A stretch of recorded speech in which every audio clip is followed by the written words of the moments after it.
Do you have a hammer and nails? Oké.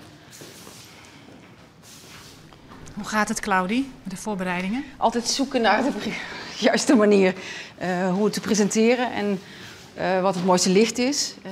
Ja, het gaat om de presentatie voor de jury. Die is er een uur op deze hele verdieping. Dus we moeten meteen natuurlijk een hele goede, sterke indruk maken. En de vraag is, doe je dat met kleur of doe je dat met materiaal? Daar zitten we nu een beetje naar te kijken. It's a vertical. You have to turn it down, ja. Jongstra helpt bewust de groenstoffen uit de natuur om haar heen. Dat is echt zo'n Friese bodem. Het wordt in Friesland, in de buurt van Drachten, wordt dit verbouwd. Prachtige dahlia's, jullie zien ze daar. Dit materiaal, dat is de wol van het Drents heideschaap. Dat hoorde echt bij Europa. Dit is het oudste Europese ras.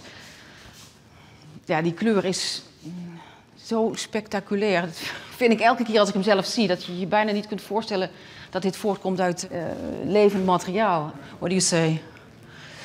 Ik vernoem ze altijd naar de plant. Dit is de woude, maar dit is natuurlijk een of andere geel. Maar dit is natuurlijk geen geel, het is de zon. Haar werk leent hem voor de missie van Ljouwert Culturele Haardstad. Dat mierskip het thema is. Ik vind het belangrijk om de jury te laten zien dat het hier gaat om natuurlijk erfgoed en cultureel erfgoed. Maybe on the opposite, that we see the light is coming down. I think it's better. Ik vind het belangrijk omdat het er misschien straks niet meer is. En doordat je hiermee werkt, voel je je verbonden met het materiaal. En op die manier spreek je denk ik een bepaald bewustzijn aan. In de race van Culturele Haardstad dogge ik Eindhoven en Maastricht nog mee. Claudie Jongstra is Limburgse, maar toch stiert ze 100% achter Ljouwert. Ja, de term is al heel vaak genoemd, meenskip, gemeenschap. Ik denk dat dat echt voor ons allemaal de toekomst is.